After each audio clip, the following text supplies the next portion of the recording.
शिमला के जंगल में टुनटुनी चिड़िया अपनी सास सुंदरी कौवी के साथ रहती थी। एक दिन वो अपनी सास से कहती है, माँ जी, रानी के पापा को गुजरे आज 6 महीने हो गए। जैसे तैसे मैंने इतने दिनों तक घर का खर्चा चलाया, अब घर चलाना बहुत मुश्किल हो रहा है। अरे करमजली, मेरे घर की ये दुर्दशा तेरे ही कारण हुई है। ना तूने मेरे बेटे से झगड़ा किया होता और ना ही उसने जहर खाया होता। माँ जी, किस घर में पति पत्नी का झगड़ा नहीं होता? मुझे क्या पता था कि वो जहर खा लेंगे। मेरी बेटी भूख से तड़प रही है। कई दिनों से मैंने उसे एक समय का ही खाना दिया है। उन्होंने मरने से पहले मेरे और मेरी बच्ची के बारे में जरा भी नहीं सोचा। आप कहीं तो मैं जाकर कहीं काम कर लूं। कुलक्षणी, मेरे बेटे को खाकर तेरा पेट नहीं भरा, अब नाते रिश्तेदारों में भी मेरी नाक कटवाना चाहती है। तू अगर काम करने बाहर जाएगी तो मेरे रिश्तेदार क्या कहेंगे? आज तक हमारे घर की किसी बहू ने घर से बाहर निकलकर कभी काम नहीं किया। माँ जी, आपको अपने रिश्तेदारों की फिक्र है, पर अपनी पोती की नहीं। मुझसे मेरी बेटी की भूख देखी नहीं जा रही है। मैं कल से खेत में काम करने जाऊंगी। आप रानी बेटी का ध्यान रख लेना। कैसे करेगी तू खेती? कभी तूने खेत में काम किया है? माँ जी, अब चिंता मत करिए, धीरे धीरे मैं सब सीख जाऊंगी। टुनटुनी अपने खेत में जाकर काम करने लगती है। तभी साधु महाराज वहाँ आते हैं। आइए आइए साधु महाराज, मैं आपकी क्या सेवा कर सकती हूँ? बेटिया, मुझे जोरों की प्यास लगी है। तुम्हें खेत में काम करते देखा तो तुम्हारे पास चला आया। मुझे पानी पिला दो, प्यास से मेरा गला सूख रहा है। यहाँ आसपास कोई तालाब या कुआं भी नजर नहीं आ रहा है। बाबा, मैं अभी आपको पानी देती हूँ। ये लीजिए, मेरे पास ये सूखी रोटी है, इसे खाकर आप पानी पी लीजिए। मेरी माँ कहती थी कभी खाली पेट पानी नहीं पीना चाहिए। वो साधु रोटी खाकर पानी पी लेता है। बिटिया, तूने मेरी प्यास बुझाई है। मैं तुम्हें कुछ देना चाहता हूँ। ये लो केले के बीज, इन्हें अपने खेत में बो देना। भगवान तुम्हारा भला करेंगे। इतना कहकर वो साधु वहाँ से चला जाता है। उसके जाते ही बबली कबूतरी टुनटुनी चिड़िया के पास आती है। अरे टुनटुनी बहू, ये साधु तुमसे क्या बातें कर रहा था? इन साधुओं पर ज्यादा भरोसा मत करना, मूर्ख बनाकर कुछ लूट लेते हैं। ऐसी कोई बात नहीं काकी, बाबा को प्यास लगी थी इसलिए पानी पीने आए थे। जाते जाते उन्होंने मुझे केले के बीज दिए हैं। टुनटुनी बहू, तू भी कहाँ इस खेती के चक्कर में पड़ रही है? ऐसा कर, तू अपना खेत मुझे किराए पर दे दे। मैं हर महीने तुझे तेरे खेत का किराया घर पर पहुँचा दूंगी। नहीं काकी, इस खेत पर मेरे पति खेती किया करते थे, अब मैं खेती करूंगी। जैसी तेरी मर्जी, मैं तो तेरी भलाई के लिए ही कह रही थी। अच्छा, अब मैं चलती हूँ। बबली कबूतरी के जाने के बाद टुनटुनी बाबा के दिए हुए केले के बीज को अपने खेत में बो देती है। इस तरह कई दिन गुजर जाते हैं। एक दिन जब टुनटुनी फिर से अपने खेत पर जाती है तो देखती है उसके खेत में केले के कई पेड़ उग गए थे और उन पर बड़े बड़े केले लग गए थे। टुनटुनी अपने खेत में लगे हुए केले को देखकर बहुत खुश होती है। अगले दिन टुनटुनी सारे केले को तोड़कर बाजार में बेच देती है और जो पैसे मिलते हैं उसे लाकर अपनी सास को दे देती है। सुंदरी कौवी भी टुनटुनी से अपने बुरे बर्ताव के लिए माफी मांगती है। बहू, मुझे माफ कर दे, मैंने तेरी काबिलियत पर शक किया। आज से ये पैसे भी तू अपने पास रख। तू ही अब घर की जिम्मेदारी संभाल। इस तरह टुनटुनी केले की खेती करके खुशी खुशी अपनी सास और बेटी के साथ रहने लगती है। कबूतर भुट्टे तोड़ रहा था, तभी वहाँ एक गरीब कौवा आया। मुझे भूख लगी है, कबूतर भाई कुछ खाने को दे दो। बंटी ने उसे देखा तो तरस खाकर एक भुट्टा उसे तोड़कर दे दिया। भुट्टा खाने के बाद गरीब कौवा बहुत खुश हुआ। वाह, तुम्हारे खेत के भुट्टे तो बहुत ही स्वादिष्ट है। ईश्वर करे तुम्हारे खेत में सोने के भुट्टे हो। इतना कहकर वो गरीब कौवा उड़ गया। बंटी को उसकी बात पर हंसी आ गई। अरे बुद्धू कहीं के, भला सोने के भुट्टे भी किसी के खेत में हो गए हैं आज तक? अरे इसकी जगह पर अच्छी खेती का आशीर्वाद देता तो कुछ बात भी थी। अगले दिन जब बंटी भुट्टे तोड़ने पहुंचा तो खेत में दूर से ही सोने की तरह चमकता एक भुट्टा दिखाई दिया। बंटी ने पास जाकर देखा तो आश्चर्य से उसकी आंखें खुली की खुली रह गयी। उस भुट्टे के सभी दाने सोने की तरह ठोस थे और चमक रहे थे। बंटी वो भुट्टा लेकर जौहरी तोताराम के पास गया। जौहरी तोताराम जी, आपको तो सोने की बहुत पहचान है। और नहीं तो क्या, मैं खालिद सोने को सूंघ कर पहचान सकता हूँ। बंटी ने उसे अपना भुट्टा दिखाया।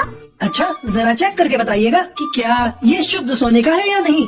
तोताराम ने भली प्रकार उस भुट्टे का परीक्षण किया। अरे बंटी, ये तो खरे सोने के दानों से बना भुट्टा है। तुम्हें ये कहाँ से मिला? तुम्हें इससे क्या, तुम ये बताओ कि इस भुट्टे की क्या कीमत दोगे। मैं तुम्हें इसके 50,000 रुपए दे सकता हूँ। ये सुनकर उसकी आंखों में चमक आ गई। उसने वो भुट्टा तोताराम को बेच दिया। इसके बाद प्रतिदिन बंटी के एक सोने का भुट्टा मिलने लगा। बंटी बहुत ही अमीर हो गया। बंटी के पास जितना ही ज्यादा पैसा बढ़ता गया, उतना ही वो कंजूस और लालची होता गया। उसने भुट्टे का एक और बड़ा खेत खरीद लिया और कुछ मजदूर भी रख लिए। वो मजदूरों को खेत में देर से बुलाता था और मजदूरों से पहले ही खेत में पहुंचकर वो सोने का भुट्टा तोड़ लेता था। एक दिन वो तोताराम के पास भुट्टा बेचने गया तो तोताराम से रहा नहीं गया और उसने पूछ ही लिया, अरे बंटी, ये तो बताओ कि रोज रोज तुम इतने शुद्ध सोने के दानों से भरा भुट्टा लाते कहाँ से हो? मेरे खेत में सोने के भुट्टे उगते हैं, वहीं से लाता हूँ। अरे भला ऐसा भी होता है कभी कि खेतों में सोने के भुट्टे? झूठ मत बोलो, सच सच बताओ। तुम बहुत सवाल जवाब करते हो। आगे से मैं अपने सोने के भुट्टे शहर में बेचूंगा। ये कहकर बंटी कबूतर अपना भुट्टा लेकर चला गया। बंटी कबूतर दिन पर दिन चिड़चिड़ा और गुस्सैल होता जा रहा था। वो किसी से भी सीधे मुंह बात नहीं करता था, पर तोताराम भी कम नहीं था। एक दिन उसने उसका पीछा किया और उसे सुनहरा भुट्टा तोड़ते हुए देख लिया। अगले दिन होने से पहले ही वो बंटी के खेत में पहुंचकर सुनहरा भुट्टा तोड़ लाया। जब बंटी को पता चला कि उसका सुनहरा भुट्टा चोरी हो गया है तो उसे लगा कि ये उसके खेत में काम करने वाले मजदूरों का ही किया धरा है। मेरा सुनहरा भुट्टा किसने चुराया है? मालिक, कौन सा सुनहरा भुट्टा? हम इस बारे में कुछ भी नहीं जानते। सुबह का पहला भुट्टा तो हमेशा आप ही तोड़ते हैं। हम सब तो देर से काम पर आते हैं। अरे झूठ मत बोल, जरूर तुम लोगों को मेरे सुनहरे भुट्टे का भेद पता चल गया है और तुम लोगों ने ही मेरा भुट्टा चुराया है। आज के बाद तुम लोगों को काम पर आने की कोई जरूरत नहीं है। ऐसा मत करिए मालिक, हमने आपके भुट्टे नहीं चुराए। हम तो ईमानदारी की कमाई खाने वाले सीधे साधे पक्षी हैं। अगर आपने हमें नौकरी से निकाल दिया तो हमारे बच्चे भूखे मर जाएंगे। अरे तो मैं क्या करूं? मैंने क्या तुम्हारे बच्चे पालने का ठेका लिया है? आज के बाद तुम सब मुझे अपनी शक्ल भी मत दिखाना। बंटी कबूतर के खेत में काम करने वाले सभी मजदूर पक्षी और चिड़िया रोते रोते चले गए। बंटी अब अपने खेत का काम स्वयं देखने लगा। वो सुबह से लेकर शाम तक अपने खेतों की निगरानी ही किया करता था। न दिन में चैन से रह पाता था, न रात में चैन से सो पाता। सोने के भुट्टों के लालच ने उसे अंधा कर दिया था। वो पागलों की तरह दिन रात अपने खेत में ही चक्कर लगाया करता था।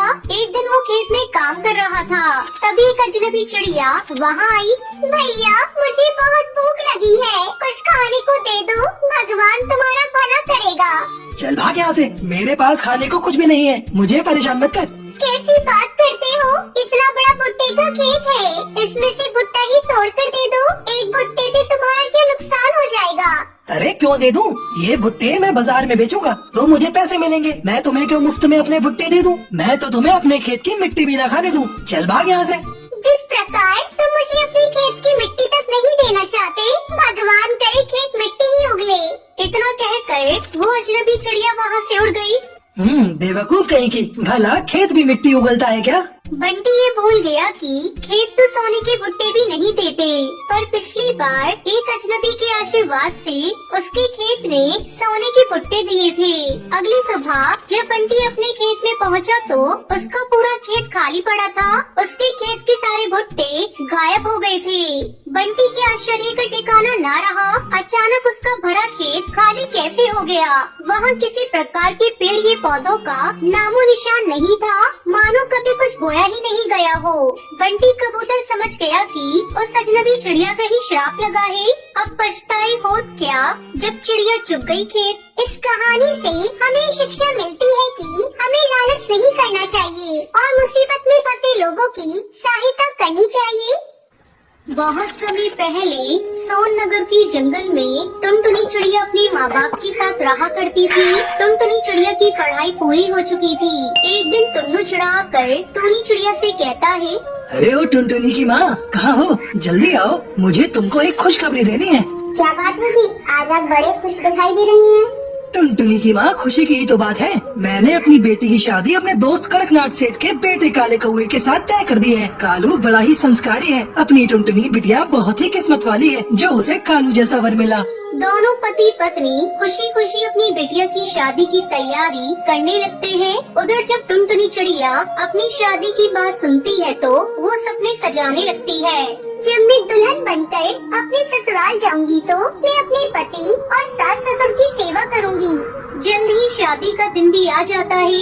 धूमधाम से कालू और टुनटुनी की शादी हो जाती है।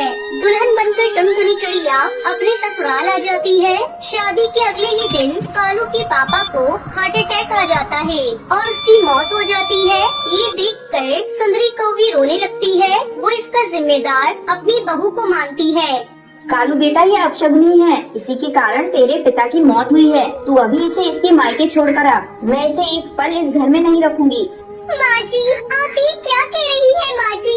ये तो मेरा घर है, मुझे यहाँ से मत निकालिए। तू कहीं भी जा, मैं तुझे यहाँ एक पल नहीं रखूंगी। तेरा काला साया पड़ते ही मेरा पति मुझे छोड़कर चला गया। चल निकल जा मेरे घर से। माँ, ये कहाँ जाएगी? अब तो यही इसका घर है, इसे यहाँ से मत निकालो। तुझे बड़ा दर्द हो रहा है इसके लिए तो तू भी चला जा इसी के साथ। मुझे किसी की कोई जरूरत नहीं। तेरे पापा तो मुझे छोड़कर चले ही गए। अब मैं अकेले ही अपना जीवन काट लूंगी। इस अपशगुनी को मेरी आंखों से दूर करो। तू खड़ा मेरा मुंह क्या देख रहा है? जल्दी से इसे लेकर इसके मायके चली जा और इसे छोड़कर जल्दी से आ। तेरे पिता का अंतिम संस्कार भी करना है। ठीक है माँ, तुम जैसा कह रही हो मैं वैसा ही करता हूँ। कालू कौवा टुनटुनी को लेकर उसके घर छोड़ने जाता है। कालू जी, मैं अपशगुनी हूँ। आपकी माँ ने मुझे अपशगुनी मान लिया है।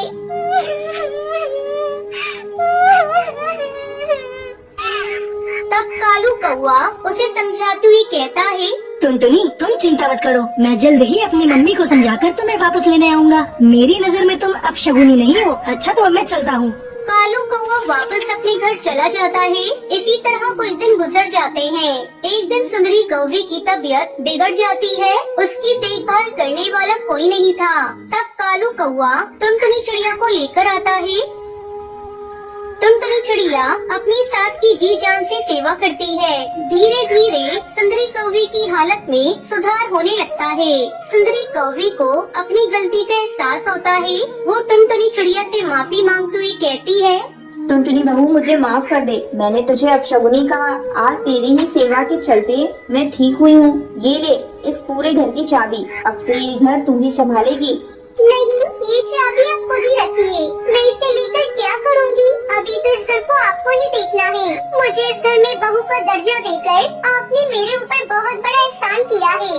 उस दिन के बाद से टुनटुनी चिड़िया अपने ससुराल में खुशी खुशी रहने लगती